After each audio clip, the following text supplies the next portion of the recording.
Welcome, Army of the Night, to the Bloodstained community broadcast, where fans can catch up on game news and what's been going on in the community, including the official forums. I am your host, Zombie Mike, and our guest host today is Dan Moore from Fangamer. Purify Weird Soul in the forum dubbed this first show, Episode 1, the Fangamer Menace, but only because a pun like that can't be wasted.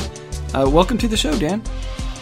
Hi, Mike. How you doing? I'm doing great. Thanks so much for joining us. We got an update yesterday. That was. It looks like you guys were working on that pretty late. Yeah. It's you're never quite done with software development, is my impression. Especially when it's going to be opened up to other people. You're not going to see the edge cases that test the system until people start trying it. So we were. It was easy for me because I'm not a developer, but our developer was up well, it sounds late. like Fangamer had a lot of late nights in being involved with the Kickstarter. Oh, absolutely! It was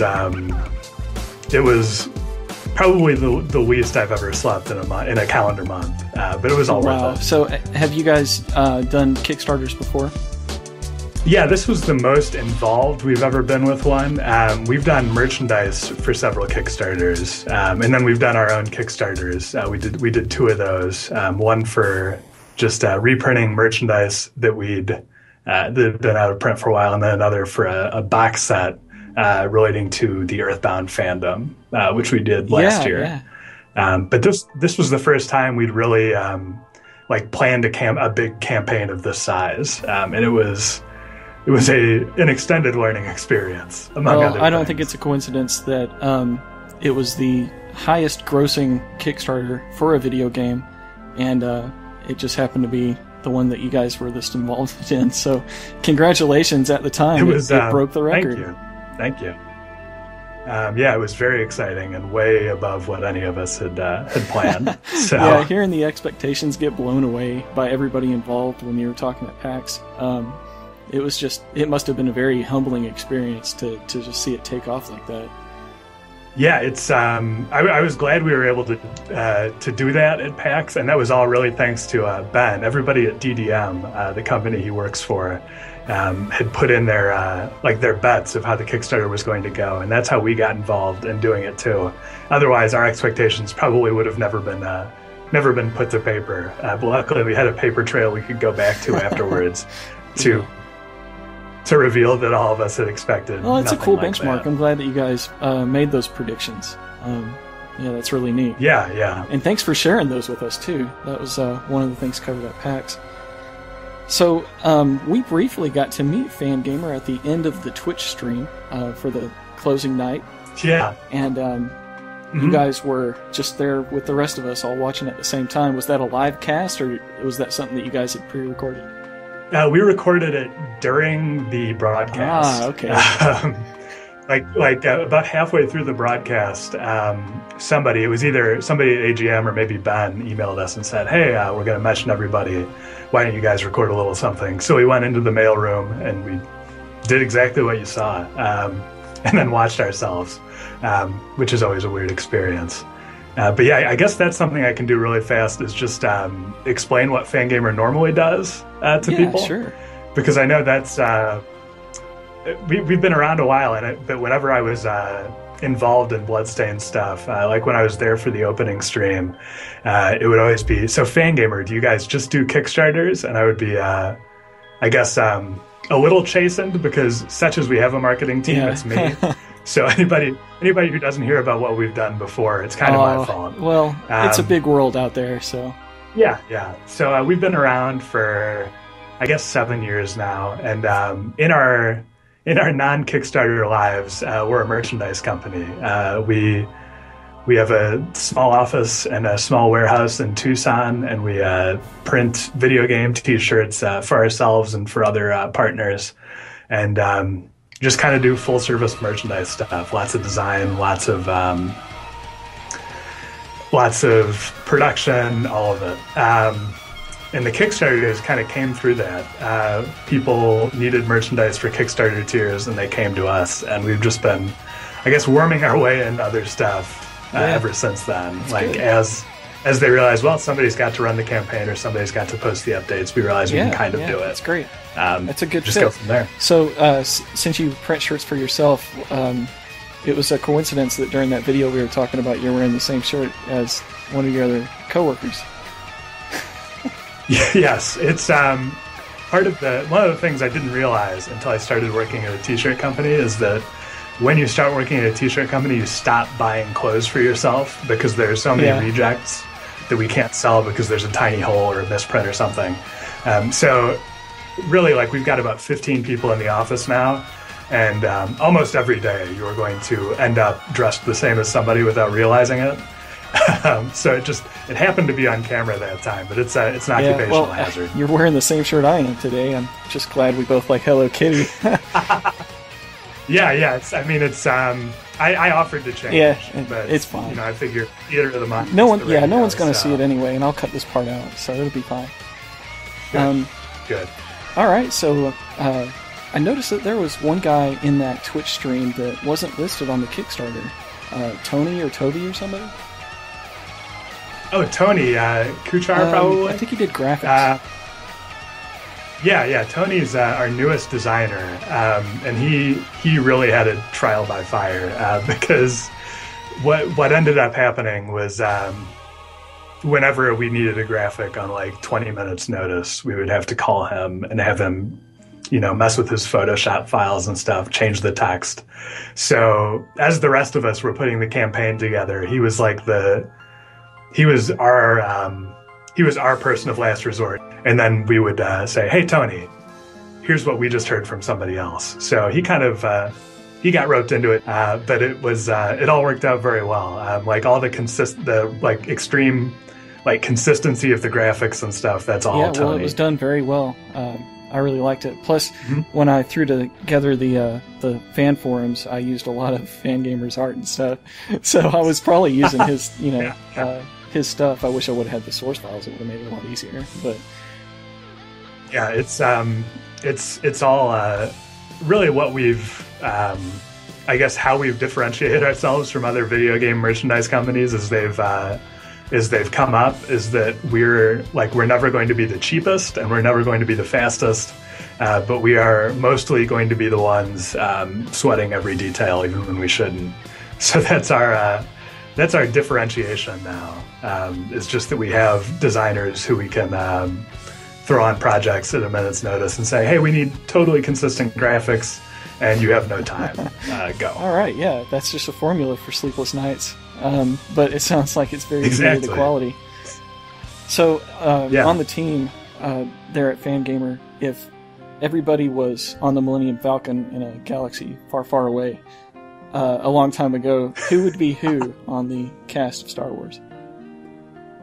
Sure. So Reed, who you saw there, is he's the guy who founded Fangamer. It was his bedroom that everybody got started in. So he would be, I guess, the Han Solo character. He doesn't have quite the devil-may-care attitude of a Han Solo. He is a farmer's son from Indiana, so a little more earnest than Han Solo. But by default, he is the captain.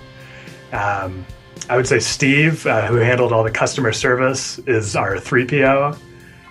He is very concerned with protocol.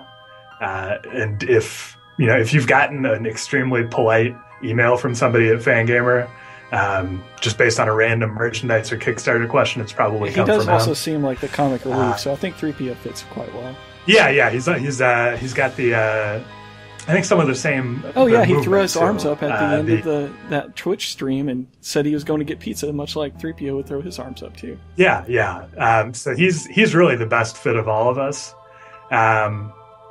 Lindsay, my wife, who did all the Japanese stuff, is going to hate me, but that only leaves R2-D2 left for her. Well, handling communication between. I see. Yeah. Between protocol though. That's 3PO. Yeah, it's true. I guess Steve and Lindsay might have to share. Lindsay handled a lot of the Kickstarter messages, so that might also work. I'm not sure what my role is, which is also something I feel a lot at Fangamer in general. But I guess I would just be the extra who doesn't have any speaking lines, and who is sent to do some grunt work, and is probably killed early. It's more of a Star Trek role, but I feel like as the as the Star Wars sequels start coming out more frequently, they're going to run out of main characters they can put in danger. They're going to have to start throwing those red shirts Many out Boffins there. will die, and I'm sure. I am many Boffins. That's my role in Star Wars. Just to bring you information, and I wrote the updates. Yeah, so that's perfect. It's great. Thanks. What entails an update? What is that process there? I know it probably involves Lindsay to a great extent of interpreting all of the stuff that you get from Japan, and then you taking that and crafting it into an update. Yeah, it was really, especially during the campaign. This was another thing we put on one of the slides at the PAX panels, but we had an enormous spreadsheet that Steve put together with basically every graphic we would need from Inti Creates, every piece of information we would need from IGA, when we would need it, and then like what the theme of the update would be. So what usually came to me is an outline with like, we need, an update on the achievements here. We need the fan art from the Tumblr here. Here's where we talk about the music, all this stuff, and then I would just have to write it. So really the only hard part of my job, actually I should say there are two hard parts. One is dealing with Kickstarter's update software, archaic, which is very set on PAX, huh? yeah. If you're used to formats where like something like WordPress where you can edit things, you can go into the HTML and do a little adjusting. You can only save one thing at a time, so it all had to be entered in manually. So that was tough. And then the other tough thing was just writing everything up, and then having so many people involved and in so many different roles was great for the Kickstarter, and I think it's going to be great for the game because it made sure we had experts in every role, but it also made coordinating updates like that very difficult because, I kind of had to speak for everybody and then go back and say, hey, I didn't put any words in your mouth that are totally incorrect, right? Yeah. So, when you're speaking on the behalf of so many people, you want to make sure you're putting everything in the right direction. I can imagine how that. Yeah. So it was a lot of just like last minute back and forth over email, making sure I didn't get something wrong because I am certainly not an expert on every facet of a game's development process, or even every facet of like making a Kickstarter campaign. So there are a lot of times where I was just flatly wrong, and luckily people caught most of them before it came out. Well, are you familiar with the development process of a game? I'm familiar with not really much more now than what they've put in updates. I know how the process started more than anything else, and I know I know right now that IGA is really focused on still the very kind of abstract level and game design and story, all that stuff. Like you said, I think in one of the Ask IGAs, he's kind of a hands-off designer by nature, from what I can tell. Extremely level-headed and very opinionated about what he wants, but he leaves the implementation details to the experts. Yeah, I get the same impression. It sounded like when he did Symphony of the Night, he gave his artists and things a lot of room to, really put themselves and add in their own creative aspects into the game. Yeah, it seems like, to me at least, his one of his real talents is just finding people who he trusts to do cool things. And then once he's found those people, once he found Inti, and especially Natsume doing all the art in the art direction, he said, this is it. This is the guy who can make the thing I want. And then he let Natsume put in crazy hours putting all that art together. Yeah, it sounds like he got no vacation when everybody else did and stuff. But I really like his work. It's hard to follow up the fandom that IGA has got from his previous games. That artwork from Ayami Kojima, she has a very specific look, and it's widely appreciated. So it was awesome to see someone that could still create character designs and all these art assets so early on and on the fly that really just drew all the fans in. Yeah, I think the real benefit of the way IGA works is that his design follows the work other people are doing sometimes. Like if he sees a really cool aspect of a design from Natsume, for instance, he can integrate that into the story he's working on, which is how the stained glass came about. And I think as the development continues, I feel like, just from an outsider's perspective, I think that's what the real what's going to drive Bloodstained to be a really interesting and unique game is his ability to let go of that just little bit of control that allows people to do cool things on their own, and then tie it back into what he's working on. Yeah, so I feel like he's never going to lose his grasp on what the game is, or lose track of what he's going for, but he's very capable of building on the ideas of other people on the team and combining them. But yeah, I really agree with what you were saying about Kojima and about that really unmistakable art style of IGA's Castlevania games. And when we were first talking about joining the project, one of the things that made me really excited about how it was going and very, I guess, optimistic about how the project was going to go was that he was willing to make just a totally different look, rather than hiring somebody like Natsume and Inti Creates and then saying, make a game that looks like these games I've made already. Right. Yeah, that's tough to kind of balance, because people have expectations, but it seems like at every turn so far, all of those expectations are going in the right direction. So it's good that IGA is not only empowering his people, but synergizing with that as well and creating something that I think is going to be really special. And it's I really like the name Fangamer for your company name, because it really shows that you guys are fans of the games that you're working with. And obviously, because of the response from Kickstarter and all of these people that are still on forums these months later, that hype and that energy is still there for that. And I'm just seeing that with the process that you guys have gone through, you're probably some of the biggest fans of this and are more anxious to see what it becomes than anyone else. Oh yeah, absolutely. It's and that's really the biggest reward for me for all of this has been how the fandom has developed so fast. I've said this a few times, but Fangamer started because we were all fans of Earthbound, the Super Nintendo game. Before Reed founded Fangamer, he ran an Earthbound fan site, and that's how we all met. And we just kind of we put a lot of the things we learned volunteering on this Earthbound fan site and just being a part of it, being a part of this community, to work in the things we do. And for me, at least, that's always been how I did a lot of socializing, especially in my younger and even less cool years.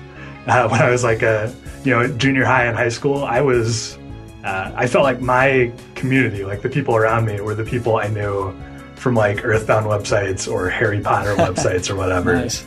And I think something that I've been really cognizant of as we're working on Bloodstained is right now the fans don't have games that they can say we've played Bloodstained, we love it, let's talk about Bloodstained because we both know we love it. They don't have games, they don't have the lore that Castlevania had. And so what we wanted to do was just find a way to help people, to facilitate a fan base building, even though the game's not going to be out for a while, because there's something really rewarding about playing a game with other people who love it. And we didn't want people to lose that just because this was a new IP or just because it was a Kickstarter. We wanted to make sure that people could find each other and stick around with each other during that lull between the end of a Kickstarter and the time the game is actually released. So it's been super rewarding to see people still on the forums, still talking about, still theorizing about how the game is going to go, still mentioning things that they hope will be in the final game. All of that has been really great. Yeah, and one of the things that we have there on the forums is the general suggestions for the game design. And that's where all of the posts that kind of fall into the category of this is what I'd like to see in the game, or man, I hope they have this, or I bet it's going to be that. That gets a lot of attention, a lot of posts, and I was just looking at that in a way that how would we ever compile all of this feedback in a way that could be translated and actually useful to the design team? And really, it's overwhelming. I've submitted a few things, and I take them down to a bullet point level, and just make those ideas without as adjectives and things if they're unnecessary. But still, I mean, we have no set community manager in place that's bilingual that could even bring that to IGA. And one of the things that Ben Judd set up as an expectation when he was asking to make these forums official was that the main goal and the main function of the forums would be to have a direct line of communication with the design team. So I asked Dan Stern about that a while back, and he said that progress was made on the community manager level, but I didn't hear anything after that. I don't know if, where that went. Do you have anything from your end on that? Yeah, I had heard, I guess, much the same thing the other Dan did, just before PAX, and then we got caught up in having to make sure the panel worked out all right. So that's, for me at least, that was the last I'd heard of it. Was I think they're getting pretty close. I think they might have even found the person they're looking for. I mean, it's just a matter of figuring out when they can start. But yeah, it's something I think that's happening in Japan. Okay. So I'm not on the front lines of it, but I know it's in progress, and it should be happening pretty soon. I think. Well, I'm really excited for that. That's awesome. Yeah, I am too, because I've been thinking the same thing you have, and like where's the most momentum for the things the fans want. And it is difficult to do if you can only speak English, as I can. Well, you've got a lot of help there. I mean, Leslie can help you out with that. I can always, I can and do always bug Lindsay when there's Japanese I'd like to read. But yeah, I think it's coming soon, and it's something I'm really excited about personally, just because I know, like, I am hoping to keep people updated as much as is possible. Like our Fangamer's like original role was just like during the campaign basically, and then intermittent updates after that. But I'm really pleased with the way the whole thing went. I feel like the community was such a big part of the campaign going well, and of allowing Fangamer to sleep at all, really. Like all of the if the community had been even just less helpful than it was in answering people's questions when they had them, correcting things when they had when there was a risk of them going awry and causing a weird press stir. If the fandom hadn't been so helpful there, we would have had so much more work to do on the campaign side. Right. So I feel like anyway, like we can pay you guys back. It's just like a personal favor at this point because there are Kickstarters obviously that have gone way far worse than Bloodstained did, where people sometimes justifiably lose, I guess, the trust in the campaign, and everything just kind of spirals downhill from there.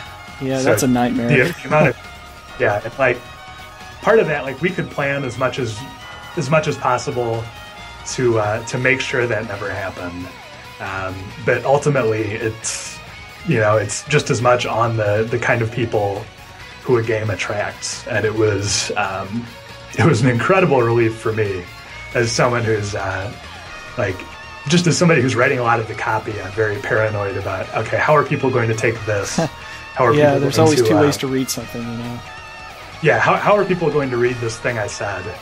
And I came from a creative writing background, so I have a tendency of writing ambiguously sometimes. And it was, like I had, I guess, like minor league nightmares about the way it could go before the campaign launched, and just none of those happened. Yeah, well, we had a very, very helpful community, and it even got more helpful after the forums were made and people could put a piece of information or a quote from you or Steve or Ben or someone and then link to it, because, those comments were, during the campaign, they were just flying by, and it was, you can't really just go through the list. There's not a scroll bar. You have to just load more, and that, that just can't, it was just to the point where something like the forums was a necessity. And that's really how they were born. There's really no history in Kickstarter comments. Like, it's always the present moment. Yeah. And good luck trying to remind somebody of what happened an hour ago, because that's buried so deep they'll never get to it. And one of the things that we have on the forums is there's a resource there that links to comments. So if you wanted to see all of Ben Shutt's comments, you can go to that post, click his name, and you'll see all of his history. Oh yeah, I saw that. Yeah, that was and great. It's got you in there and Steve as well, and then the official or not Ask Ego, but the account, the Bloodstained, the official account. Yeah. So all of those things are a little bit more easy to reference when they're organized like that. Yeah. So we haven't had a podcast for Bloodstained that was specific to Bloodstained since the last J-Play. And that was way back in June 11th, update 23. And right before I got this podcast ready to go, J-Play released another episode. So I was just super excited. And I went out and checked that out. But they just barely briefly mentioned Bloodstained. And of course, Playism does a lot of localization for many games. And Dan and Nyan like to talk about the games that they've been playing. So I was worried there that maybe we would be doing the same thing in two different shows, but I think they'll complement each other quite nicely. But for anybody that needs to go and catch up with maybe what Bloodstained is, I can do that in a later episode, and we can elaborate on that. But these J-Play episodes that currently exist, I believe there's 5 or 6 of them. They have interviews with Iga and Yamane, and I mean, it's just really good. They showcase the music, and I would recommend going back and listening to those as maybe a primer to this. But since we haven't had that update, I would just like to talk about, since the last time we had a podcast, what have we missed out on that hasn't been revealed in an audio format like this. So sure. That includes kind of the Kickstarter ending, because the last J-Play was before it actually finalized, and the Twitch kind of took over at that point. So with the survey out now, there's 2 ways to increase the final number. The final number isn't final, is it? Yeah, it is no longer final. So people can pay through PayPal, or they can back through the survey. Those are 2 still separate things, right? I believe they're actually integrated now. Like I said, I don't work on the development side, so I'm sure that our developer, Ryan, will have some choice words for me after I mangle what he does. But I think it should all be integrated now. This is actually the reason we were working kind of at the last minute to make sure that all of the edge cases were locked in, is this is our brand new survey software. He's been working on it nonstop for a while. And the goal is really to make it feel as much like Kickstarter as possible for people who are just getting in now. So you can go to that front page, and I should have the URL for it, but maybe you can put it in the show notes or something. The URL I have was just for the fulfillment.fangamer.com/bloodstained, but I think that was the older one for just people who hadn't backed yet. They could go there and back for the first time. So the survey system that's in place now, that software, that's not just for existing people, but a new backer could back that way? Yeah, it's it combines like Slacker backer stuff, and also your generic merchandise survey with the ability to do add-ons and upgrades and all of that. That's extra cool, because I think that previous page was you could only get up to maybe the $500 tier, but the Ring of Iga and all of the Iga Venture and all of that was not available unless you were already a backer. But And I think those might still be unavailable right now. But that's like if there's demand for that, that's certainly something we could talk to people, talk to the like for the Ring of IGA. Obviously, we would need to talk to IGA. Yeah. But well, I think he's only making one, so he's getting off a little easier than he thought. He was really worried about that. Yeah. It's I couldn't believe it when I saw it when I met him just before the Kickstarter launched. Just like the detail he puts into those, I couldn't believe he was willing to let them go that cheaply. But yeah, so right now I think it is still just up to $500, but you're able to add on like an additional copy, like different pieces of the Kickstarter tiers to existing orders. Right. So if I wanted an extra digital copy, I could get it. Or if I want to add a physical copy for 2 different systems, I could do it without actually buying 2 tiers outright like that. Yeah. You just it's all basically with the system as it exists right now.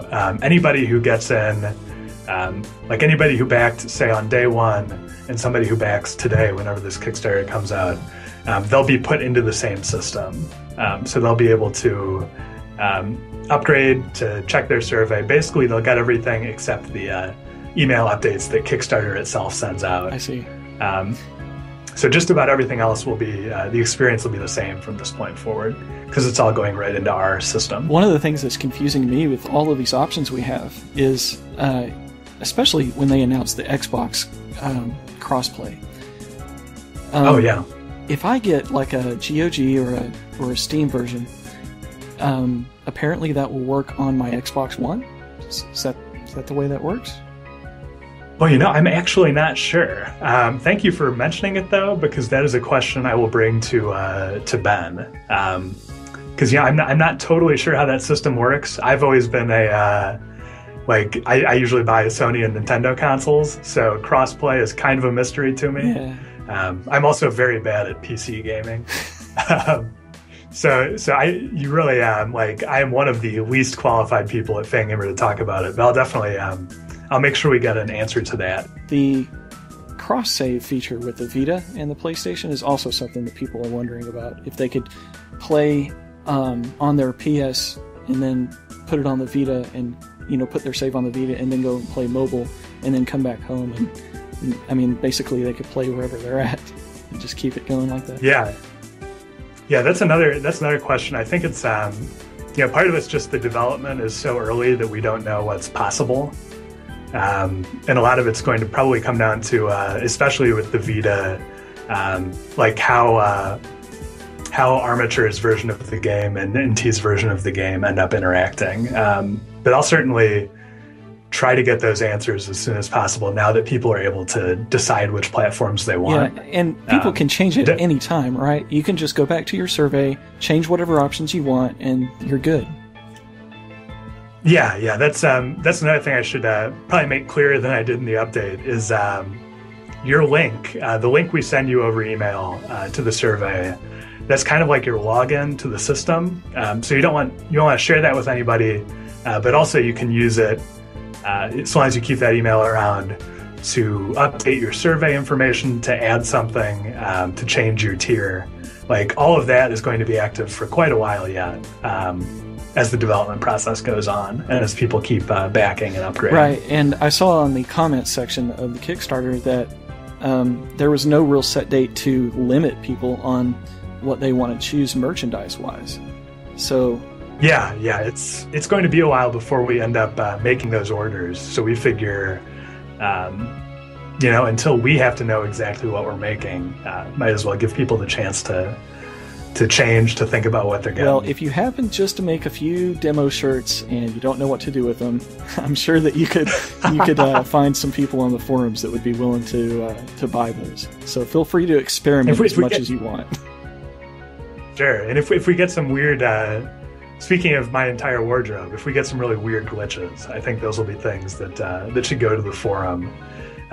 We get some of the strangest errors just on a couple of shirts in each run. Like they'll forget to put a screen down, and just an entire character will be missing from a shirt. So if you get anything weird like that, that might be a nice opportunity for a good contest on a forum. Yeah.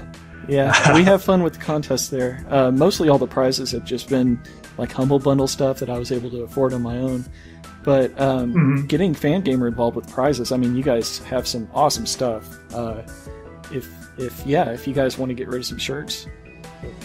Oh yeah, we'd love to.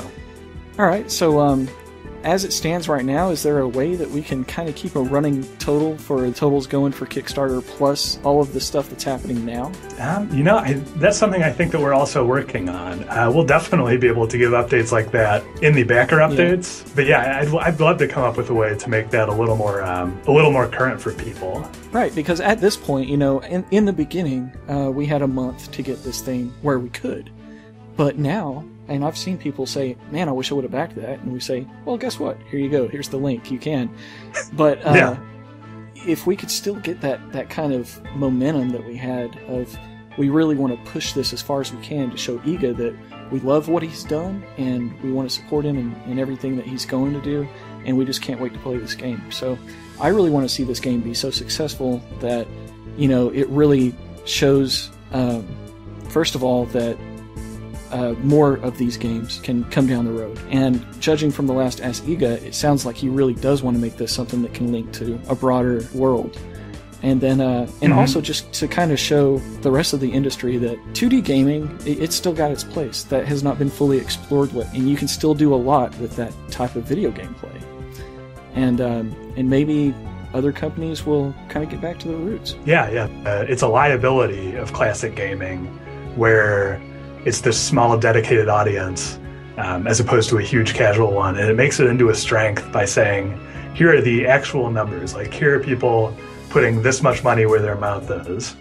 And even if, like, the actual size of the audience isn't much different, it's just the way they're able to put, like, the kind of abstract, I really want to play a new IGA game, just make that totally concrete and say, I want to play a new IGA game, this many dollars worth, Yeah.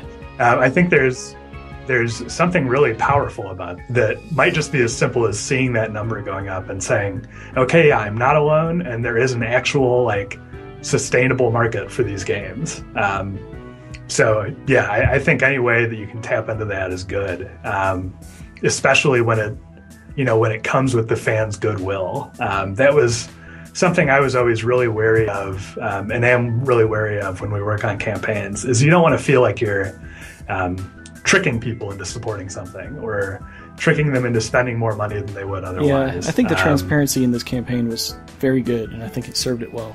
Yeah, and it's, part of it is just that, and I think it's good that people in previous Kickstarters and people online, like, demand that kind of transparency now. And I think that's, people hear that, and they adjust accordingly.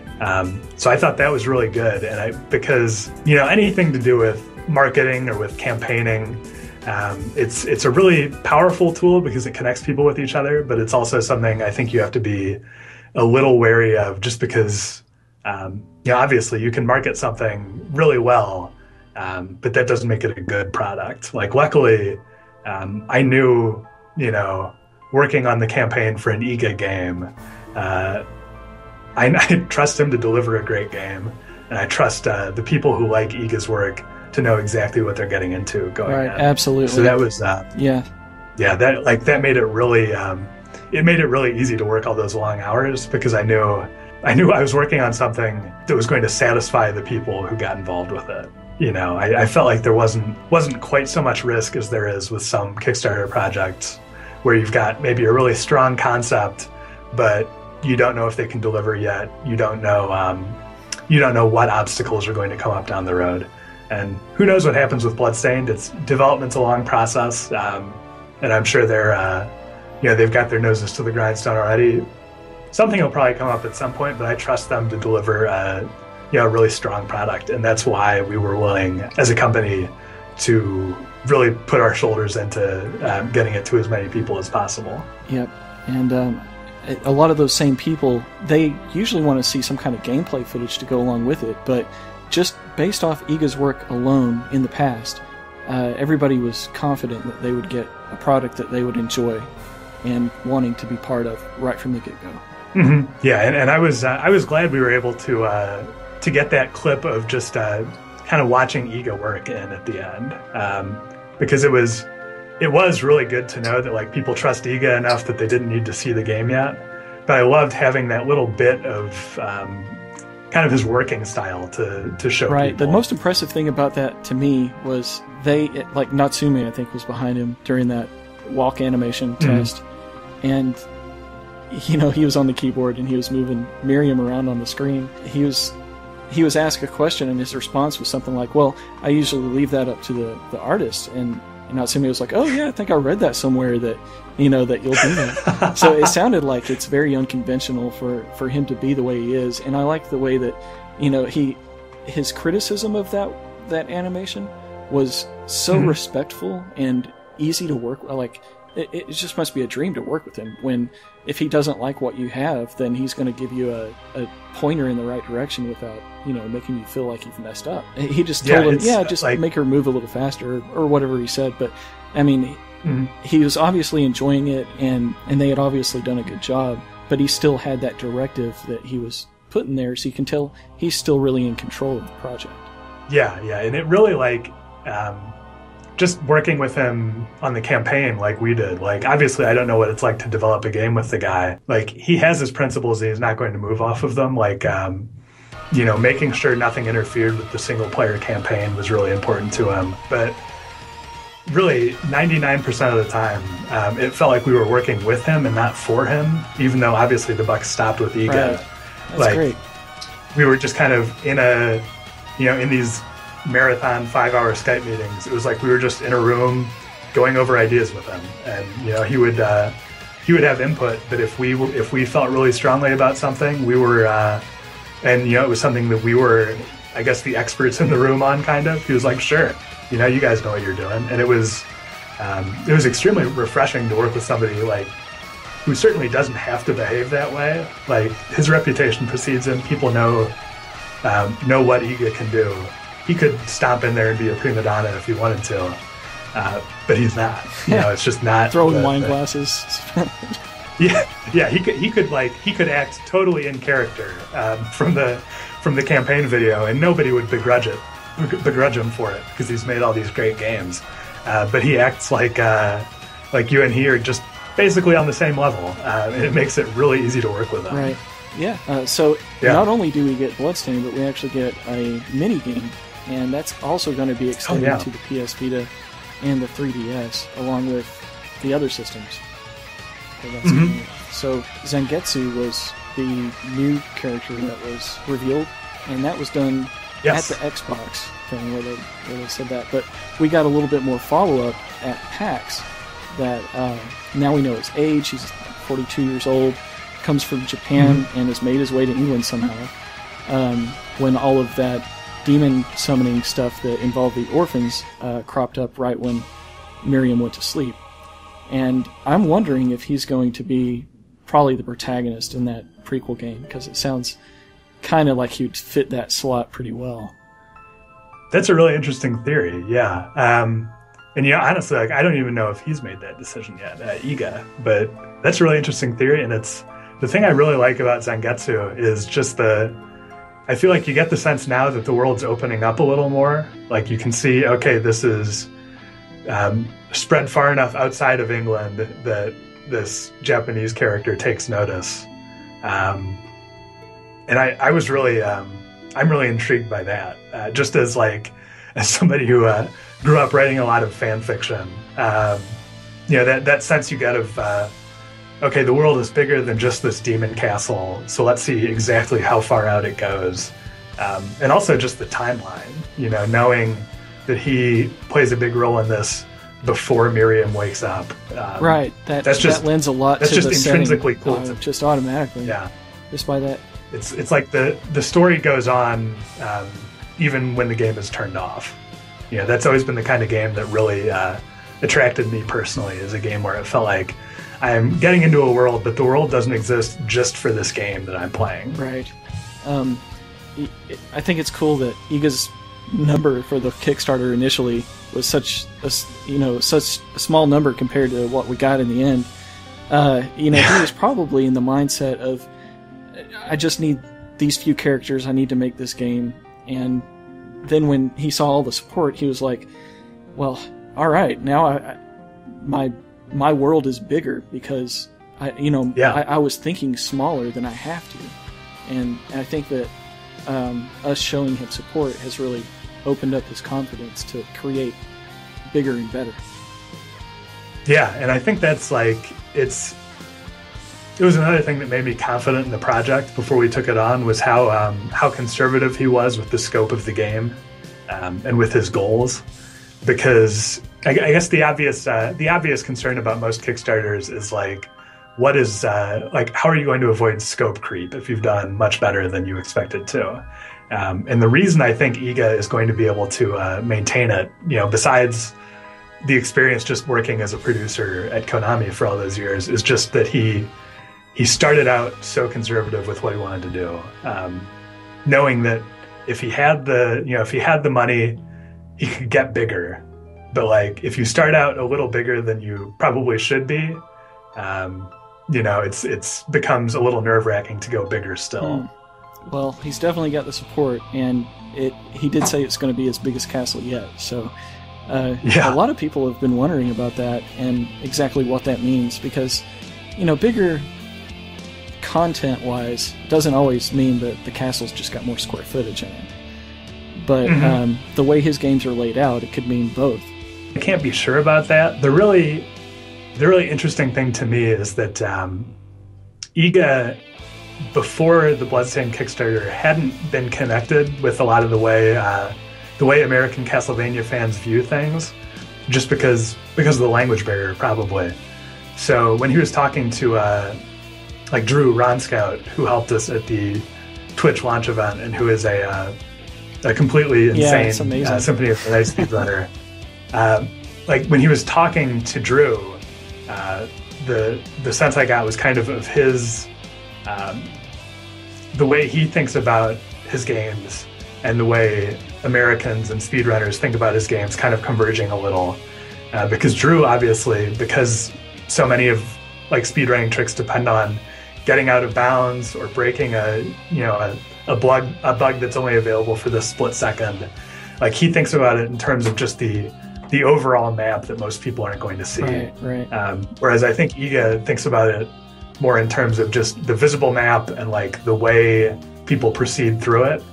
But I think now that he knows a little more about how the American fandom thinks about these games that they've dug into for all these years, I'm personally interested to see how that changes the way he approaches it. Right, and that's kind of a risky thing to do, because we love what he's done, and you said when you're in the Skype meetings with him for 5 hours, he was really gracious for your input.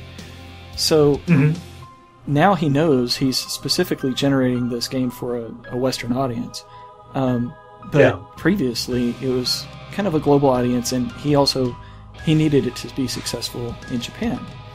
So it will be interesting to see what kind of tone and story that we really get out of this. I know that anime over the years has changed because everybody knows it's going to a Western audience. Maybe not initially, but all of that stuff is kind of in everyone's mind. So I hope that he's not just giving us what we want, but expressing himself as as the artist he is. But no, absolutely. I think that's always a risk. Is it's like that rule in physics that I never remember the name of, where you can't observe something without changing it. Yeah, it was a Star Trek and that's episode. definitely a risk. I know what you're talking about. Good. It's a prime directive. Yeah, and I think that's always a risk. Is the Western fan base for this game was built on people who liked, I guess, this peculiarly Eastern mindset in a lot of ways.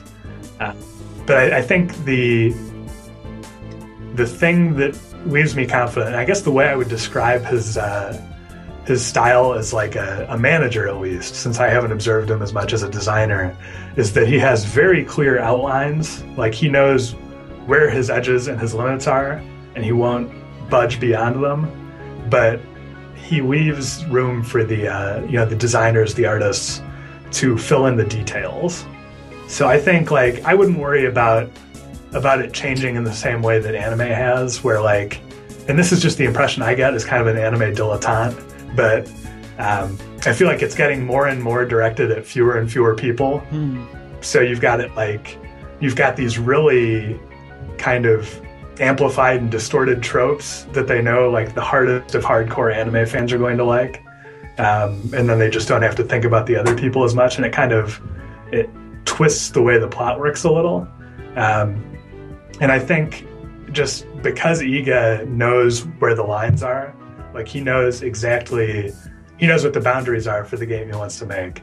I think that's going to help him avoid like, trying to appeal to people who, like you said, are interested in something that he made when he wasn't trying to appeal to them directly. Yeah, and Zangetsu kind of is the embodiment of this idea in a certain aspect, because he's from Japan and he wears a Western outfit, but he has the jacket open in a Japanese style.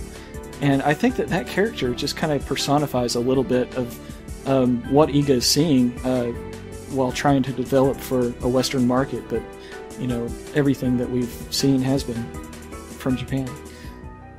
Yeah, and I think that's another thing that I hope Kickstarter can really help. I don't think I'm making any bold revelations here when I say that, like, Japanese game development companies are falling apart, budgets are getting smaller, people are moving towards mobile, and it's just because the market there is smaller than it used to be. And I think, and I hope at least, like one of the ways Kickstarter and crowdfunding and stuff like what we tried to do with Bloodstained can help is connecting Japanese developers to Western audiences who don't want them to become like just another Western developer, like who like their specific point of view and want to see that propagated. And I think, if you can connect Japanese developers to those Western audiences that they just kind of developed by accident, like that's the way to keep things going over there. Well, Inafune and IGA are certainly heading up that cultural paradigm shift. Ben Judd had mentioned in the past how going to Kickstarter and trying to get that money from Japan, even though you had a Japan website, it's just not in their current culture something that they would do. It just doesn't sound like an option. But if we can prove it a couple of times, then maybe they'll see that they can get the support they need to get the products that we want. Yeah, and I think they'll the Japanese market will play the game once it's been made. But yeah, right now the crowdfunding over there is just it hasn't broken through in the way it did in America. And we've tried a bunch of different ways to see like, what are we like? Is it a payments issue? Is it a translation issue? And we personally haven't figured it out yet. But we do know that the developers, I think, in part just because they see what's happened with Inafune and with IGA, they know that there's a market for their games in the West in a way that I don't think they did 5 or 10 years ago. I think they always understood intellectually that, okay, the US is a big market and we have some big hits over there. But I think they underestimate how important, like the Japanese, these particularly Japanese ideas and styles have been to this big Western fan base. Like there's a market for games that they probably thought of as just Japanese, and a lot of that market is in America. I think we're starting to see that country is suffering because anime is going through the same kind of problem. I mean, the West loves anime, but if we don't support buying their products, through their Blu-rays and all of the stuff that comes out instead of downloading it, then it's really just going to hurt the things that we love the most, and we're not going to get those things anymore. Yeah, it's kind of like for a long time the Japanese market was big enough that we could just kind of that we were kind of lucky. Like the Japanese games were going to get made whether we wanted them or not, and sometimes we'd have to translate them ourselves, but we could play them. But yeah, that market's getting smaller over there, and I feel like it's getting, kind of like I said, more compressed into ways that threaten to really distort the way the games are made.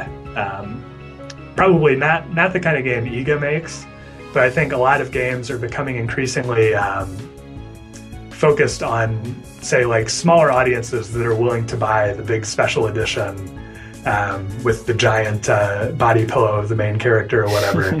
Like there's this sense where it's becoming a much more niche market, and niche markets are great, but I think a lot of what makes some of these classic Japanese games great is the way that they kind of sneak their way into having a broader appeal. Like they know I've got to appeal to people who really like Kojima's style, for instance, but also people who really like difficult games, also people who really like kind of gothic melodrama. Like, it's that mixture of all these elements that you only get when you find a nice broad audience that you have to... right, and companies are going to want to sell to a broad audience too, so a lot of the niche stuff... Oh yeah, certainly the big publishers, yeah. Right. So even if we saw like a great success in this, then we just might end up in the same problem. This is the rebirth of it. But do you think that IGA would use Kickstarter again to continue the series and maybe future games? From what I can tell, I think he would. And certainly, like, a lot of that's going to depend on what crowdfunding looks like now or whenever he's ready. But I think, like, it certainly exceeded his expectations, not just in terms of the money, but in terms of the ability to understand what it was that made his work so appealing to people. So I think, given the experience he had, it would surprise me if he weren't interested in trying it again some other time. Do you think that maybe the first game could be so successful and have so much, post-release sales that it would fund an entire other game? Or is just Kickstarter that good that we just need to keep utilizing it? Yeah, I don't know. They're kind of... I can see the appeal to both, in both methods of doing it. Like, certainly I hope that the game is gigantic and he can make whatever he wants next, since he's kept the IP. But there also is that appeal of getting the fans together and saying, all right, we're going to make a game. I don't know how big it is yet.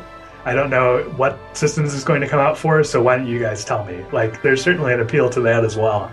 And I think really it's going to come down to the kind of game he wants to make, and certainly the way that the eventual release is received by people who didn't back the campaign and maybe didn't even hear about the campaign. Yeah, and I consider myself a pretty big fan, and I've never put as much money into a game or a Kickstarter as I did into this one. But just the way we were approached by IGA in the video for Kickstarter, he was saying, I've already got funding, I just need to prove interest. Well, the world is interested in what he has to sell, so I just really hope that developers will support, even if it's a small company that has something to make like this. If they can prove interest, and not just through Kickstarter, but maybe through some kind of other polling or market research that was obviously done before Kickstarter happened, that we can really show the world we do want these things, and that big companies can take care of that up front and just worry about selling us the products afterwards. Yeah, and I think it could be that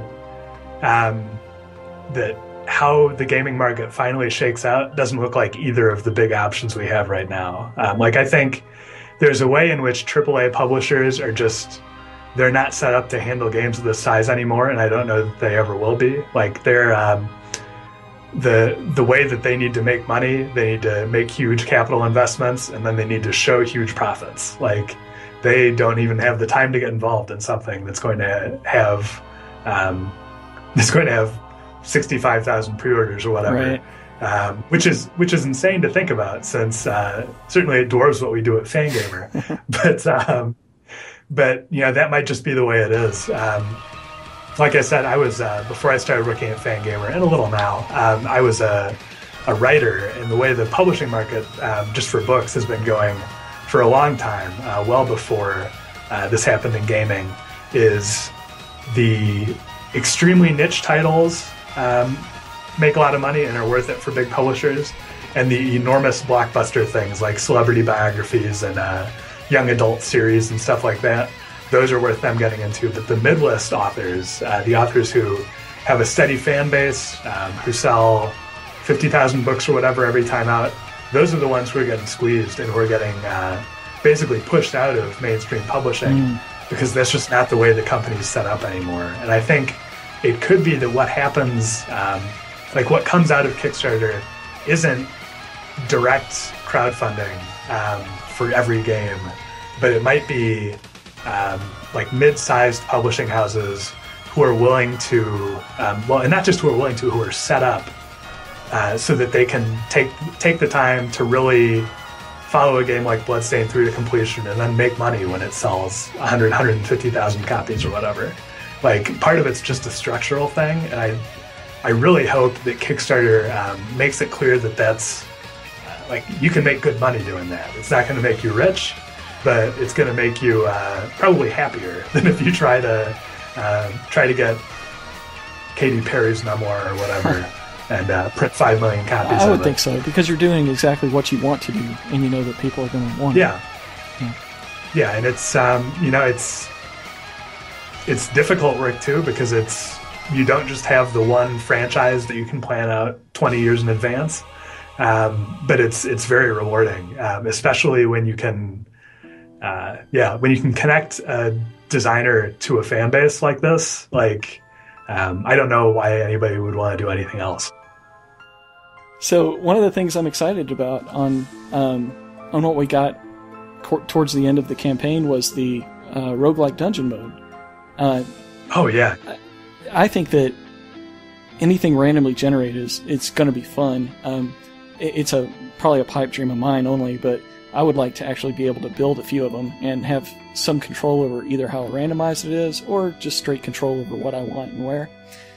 But there's been lots of suggestions on the forums. They were talking about optional collectible items that the main game might, you collect it throughout the game and then it unlocks some specific dungeon runs that get more challenging with the more items you find and stuff. Another idea was the items in the randomized dungeons might have lore that it unlocks about the main game that you can kind of only find out about the world through that. Randomized dungeons generated could be tied to like a real-world calendar with holiday-themed content. So on Halloween, you got like a Christmas night situation. You got Krampus or something running through there, putting kids in bags and beating them with chains. Or the pumpkins and Halloween and that kind of stuff. Or leprechauns, depending on the holiday. I thought that was a pretty cool suggestion. Lots of holidays to go on. Modified versions of the bosses to increase the challenge in those dungeons. Maybe one of the things that Galeon said, I hope I'm saying his name right, he said that it mentioned being able to share random seeds with other people after you beat it. He said, I hope that you don't have to beat it first. It would be cool to be able to share the seeds of a dungeon that someone can't beat and challenge other players. I can't beat it, can you? And hopefully eventually find a seed that many people on the internet can't beat, but want the glory of being the first to do so. So I think that would be really cool. So that's one of those things. These suggestions that we have in the that was in the suggestion part of the forum. Currently, they're not being heard by anyone because we don't have anyone translating it and bringing it to the design team. And I hope that something like that, they don't find out about too late. They're like, well, if someone would have mentioned that 4 months ago, then maybe we could have implemented that. But luckily, I think that's going to happen with plenty of time for the development process to take it into account. It's only like 2017 or so when we're expecting it. Yeah. So, I mean, obviously, I don't know exactly how they're going to implement it. I'm just so happy that it happened personally, because that was.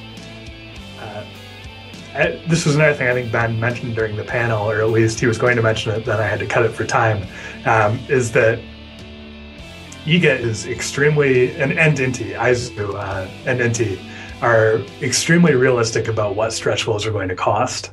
In terms of, after the merchandise, after Kickstarters take, after everything, how much money are we going to have to actually develop this? And so there were a lot of ideas that IGA agreed would be extremely cool, but then okay, this is going to have to be the only stretch goal for $4 million if we do it. Well, I'll tell you what, go ahead and let us know what those things are and throw a price on it, and we'll figure it out. We have the survey now where we can get new backers in and everybody can increase a pledge. I like that kind of challenge. But like I said, there were a lot of things that just and a level editor was one of them, where it was just people have no idea how expensive it is to implement that, and we basically can't do it. So when he agreed to roguelikes, which was kind of just an idea that was being tossed around the meeting because we had gone through so many stretch goals already, it was what else can we give people? We heard them talk about it for a little bit in Japanese, and then Ben was yeah, sounds like they can do it. I think it's another thing that probably without realizing it helps IGA tap into what's going on in Western gaming now. With all of the roguelikes that come out. That's such a big indie genre right now. It was interesting to me to see him kind of end up there independently of all the other stuff that's going on. I saw him playing Rogue Legacy, and I went and got that after that. It's yeah. I saw IGA playing Mario Maker, so. Oh yeah, I haven't had the chance to watch that video yet, but Ben was telling me about it right after it happened at PAX, and I'm so glad somebody caught it on tape. Yeah, it's really cool. He puts Bowser right at the beginning of the level, and it was oh, this is just like the Dracula at the beginning of the Symphony of the Night. The first thing you do is a boss fight. That was exactly what he told us he was going to do, so I'm glad he followed through with it. Yeah, it was awesome. I hope it gives him the hunger to say, I want to give my players the ability to do something like this. And of course, I'm sure he probably doesn't want to, but whether it's realistic or not. Yeah. And I hope that's the kind of thing that maybe this success opens up for him, is the chance to work on projects like that a level editor or something, that's not going to be his next big game probably. But if he knows there's an audience, and he knows that there's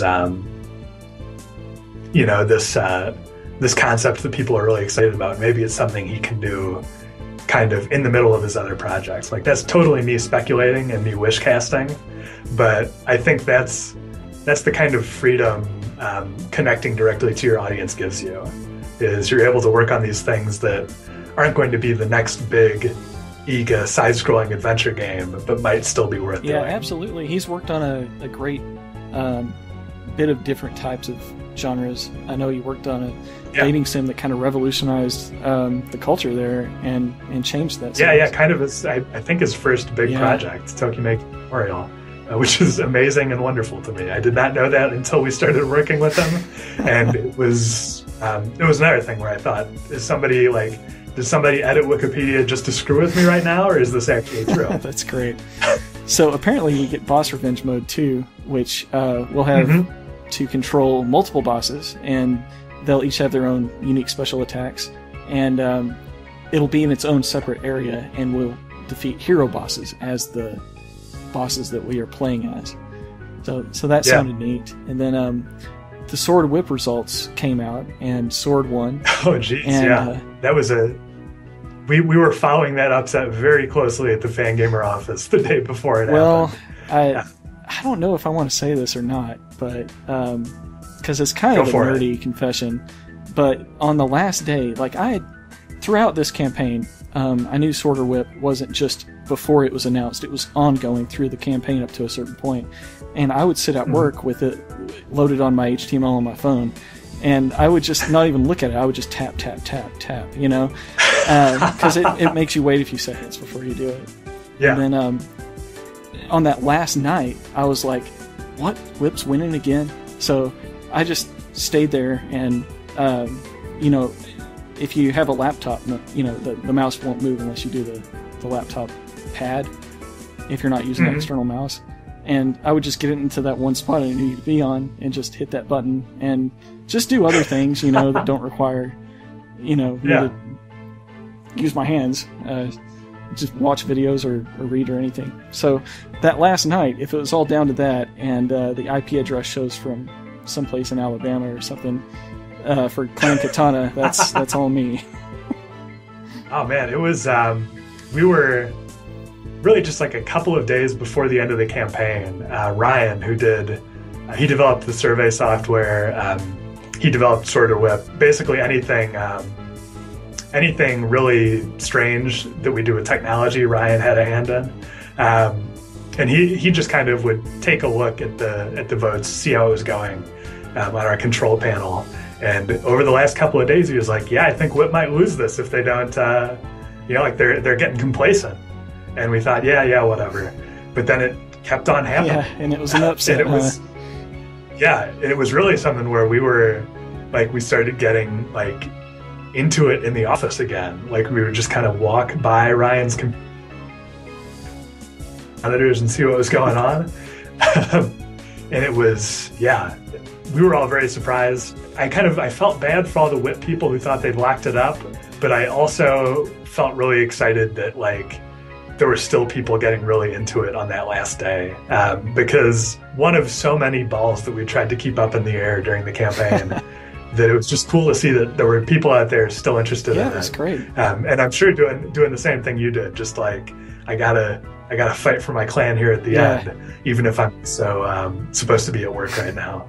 Well, that was really late at night, although I'm sure my wife would have liked me to come to bed or something. That's why I was embarrassed to say anything about it. It's because, this is the guy that can just stay up all night voting on a Sorter Whip. So I liked it, though. I think it was a really great marketing piece, and I like the way it was presented originally in the two different forums, and then, that it all started there. So it was really cool. And then also the pure Miriam costume was unlocked, and now we know that the curse changes a person's hair, and thanks to the packs, we know you can get a lot of visual customization. Yeah. So I've got people on the forum suggesting that our next contest should be some kind of costume design contest. So are these costumes, do they come as a single piece that change like an entire outfit, or is it a piece here and a piece there? I'm not sure. The way it's I know the headgear, I believe, is going to be independent, so that makes me think that there will be kind of granular customization, but it's not something I'm sure about. But it's the customization is another thing that they've been focused on for a while, just figuring out exactly how it's going to work. And I know there's going to be a lot of opportunities for customization. I think that's where a lot of some of the credit clans are going to have custom costumes and weird Easter eggs. So I think a costume design contest would be really cool, and probably something once the community manager is in place that they would jump on board with. Yeah, that would be cool. Yeah. So during the ending stream, we got to see a lot of good fan art. There's a video that showcased a lot of it, and you keep putting in the updates. The fan art that continuously comes out, submitted to the Tumblr. Still people doing fan art. It's amazing. It's really good. The familiar that won the vote was the Knight, and that's one I voted for, but I was kind of disappointed that the others are going to go by the wayside. Yeah, that is kind of a shame. I guess the good news is that was what Inti Creates could do with their back against a wall, trying to get 4 ready to go as soon as possible. So hopefully there'll be a lot of, they'll have chances to design a lot of cool things now that they have time and sleep, all that stuff. But yeah, that's always the downside of opening things up to a vote is what if I won all 4 of them? And I know a lot of us do. Goofball, the ball with the big tongue and the wings, he's one of our animated icons in the forums, and we really like him. So it would be that's good that he lives on after death as part of the forum. I think that's I'm sure Inti would be happy to know that. Yeah. Well, we got to let him know. Another thing that was announced was Armature is going to be sharing their Wii U and Vita modification to the Unreal engine, Unreal 4 engine. Mm-hmm. So apparently that was like really well received, and it's going to allow other developers to port some of their games that normally would not have been able to go to a UE4 engine. Yeah, and it's like, as a Wii U owner, like my only regret is that, like, man, now I wish we'd done this campaign like a year and a half ago. Well, at least you'll reap the benefits of it eventually. Yeah, so they'd have had time to port more games to UE4, but it was or from UE4, but it was that was another thing where it all really came together kind of during the campaign. Like we knew we wanted to offer these ports. We knew they were going to happen somehow, but Ben got in touch with Armature, and they were way more ambitious than we thought they might be. Like they said, yeah, we're going to like not just try to make a cut down port of this game. We're going to try to make it work on these systems, and that was another thing where I during a meeting I felt like I kind of had to get my ears checked. You get used to these things over the course of a campaign that you're just sure are no's because you've brought them up a bunch of times, and it's just not like physically possible. Like level editors, we knew they weren't going to be able to afford it. Like we knew the Wii U and the Vita weren't going to be capable of running UE4. And then one day, Ben came into the meeting and was like, yeah, I talked to Armature. They're these guys who've worked on all these games you've heard of, and they're going to just make it work. and it was like, well, okay, I guess we'll just sit here and continue designing merchandise or whatever, because clearly on this other side, on the development side, there are people capable of doing weird and crazy things. And so you just kind of have to accept it, like, well, okay, if you guys say so, go for it. And I'm really excited to see how they do it. I think it's really good. Everybody should get the benefit on, no matter how they want to play it, they should be able to play it. I really do want to see what the Unreal Engine 4 can do for this game, though, because even though it's a 2D game, IGA's previous games have just had an immense amount of detail to them. So I hope that translates well into this system. And that was something that actually, like, I can tell tales on myself, I guess, if no one else. And when they said UE4, and then they said, as a result, we can't launch with the Wii U, I thought, well, it's a 2D game. Why not just make it on Unity or UE3 or whatever? But then, as the campaign went on, I kind of really understood what they were getting at. Like, they don't just want to make a good-looking 2D game. They want to make a game that feels, I guess, kind of feels more expensive than it's going to be. They want to put every dollar that they have in the game. And it'll show that games. It can show what 2D games can be again, like the next generation of the old school gaming. Just because it's from the side, I don't really see how that's an outdated concept, but apparently developers do. Yeah, it's kind of just future-proofing too. Like I don't want people to be disappointed with how the game looks when they see it, obviously, and I think that determination to make it look as good as possible and to focus on these two platforms that they knew they wanted to make it for, I think that's going to pay off when people start seeing game footage, because the landscape's going to look different a year from now or whatever. We'll be farther away from the PS3 and 360 generation. We'll be more used to what a PS4 game or an Xbox One game looks like, and it's going to be important for Bloodstained to fit into that, because that's like, those are the games that are really what it's competing against, not the games in 2015. Yeah, that's true. So that was definitely a situation where I thought they were out of their mind, and luckily they weren't paying any attention to me, because they're like, I get it now. They're totally right, and that's really what the campaign has come down to, is get involved with people who do great things, and who you trust, and then just trust them to do cool things. Yeah. So the website you guys mentioned a little bit in the past, kind of in the same tandem with the forums, that you're working on a website, and the forums is going to be incorporated into that. So do you know the status of that website? I don't know a lot about that either. I think that's going to be some combination of AGM and the community management stuff. I think that's going to be a lot on their end. And obviously, we'll be providing like graphics and anything else they need to make sure that it's consistent with the campaign. But yeah, that's something that we're not involved directly in right now. But as I would assume, just as development gets deeper and they have more to show people, like I think that's really when it's going to come to the forefront. When they want to have a way to announce things that's not a backer update, that's not a forum post, that can kind of like stick around for a while. That's when a website's really going to come in handy. Right. I also saw that you guys had some new merchandise out here recently, some Metal Gear shirts and Guacamelee. Yeah, we're finally launching a lot of the shirts that we debuted at PAX, and we were too busy shipping them all to PAX to put the store sites or store pages up, so they're finally going online. Right. Is there anything else kind of going up soon, or give us a preview? Boy, we've got a ton of shirts coming out, but it's all a lot of it is just stuff we're preparing for the Black Friday rush, which is our biggest day of the year. We're going to get a sweet discount that day? We do free shipping. Oh, all right. Yeah. Yeah. Was there anything else that you wanted to plug?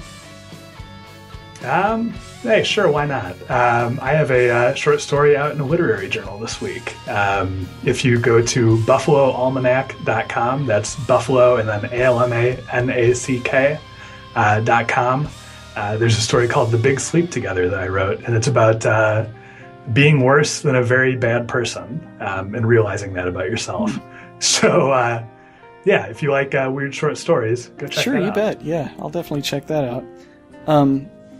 I understand that one of Steve's friends just released a game, and let's see. Oh, yeah, Undertale. Oh boy, yeah, he's a friend of everybody at Fangamer. Toby Fox. He is a weird and brilliant guy. When we were doing our Earthbound Bash stream last month, I interviewed him, and he jumped behind the couch and did the whole interview in character as a tiny dog. There's really no good way to describe Undertale except that it's an RPG he kickstarted last year, maybe a couple years ago.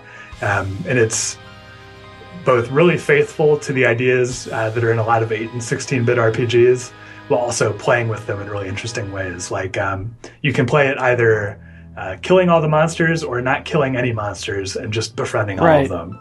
And he is through the so it's fascinating and definitely worth your $10.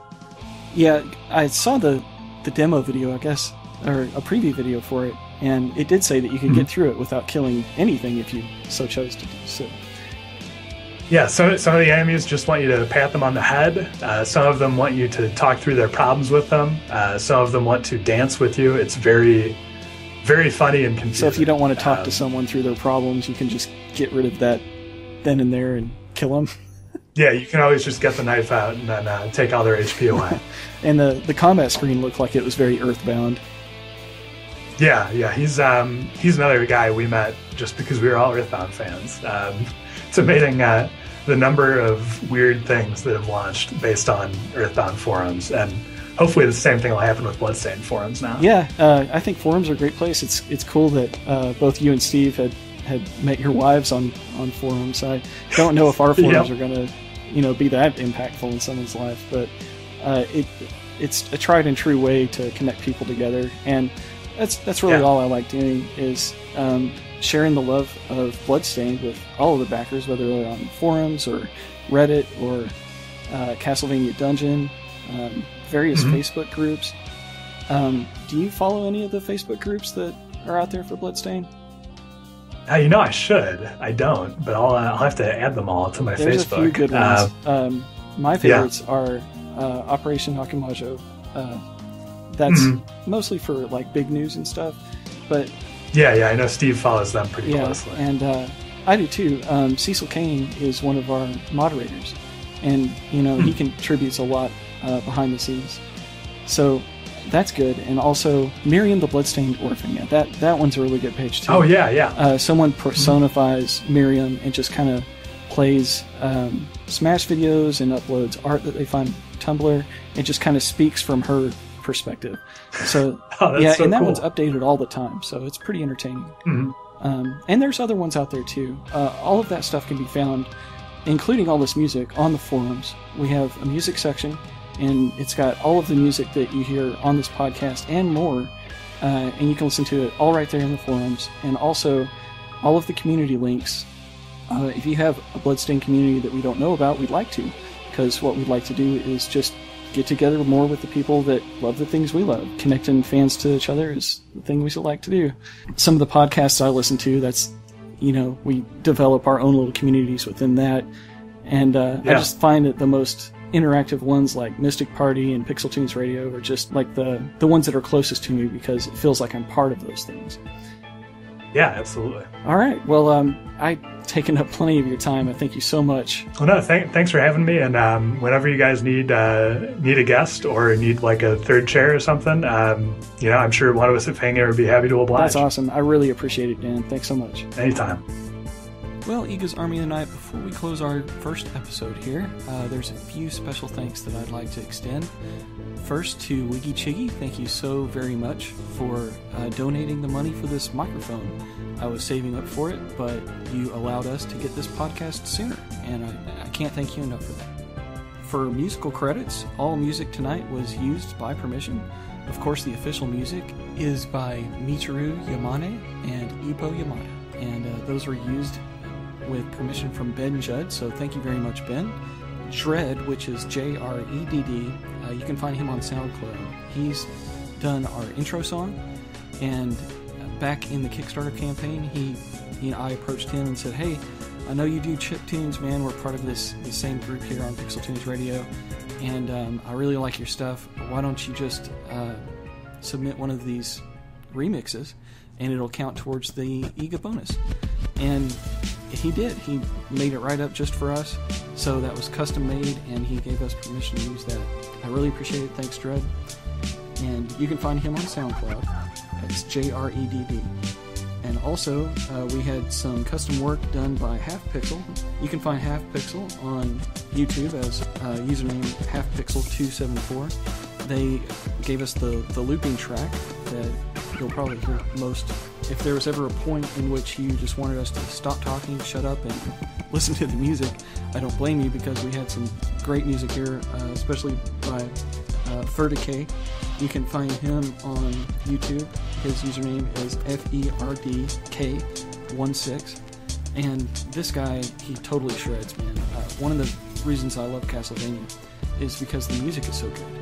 And this guy has done so much for covers on YouTube for Castlevania music. He's got this Bloodstained song that he's done and let us use on this, and I love it. I listen to his channel all the time. Also, Psycho Crusher, he gave us permission to use a track of his, and you can get his whole album on Bandcamp right now. So if you go to bandcamp.com, look for Psycho Crusher. All of you wonderful musicians, I can't thank you enough. And for everybody who's listened to this first episode, thank you very much. Come join us over at fan forums. Bloodstainedfanforums.com is where you can find us all, and I hope to see you there.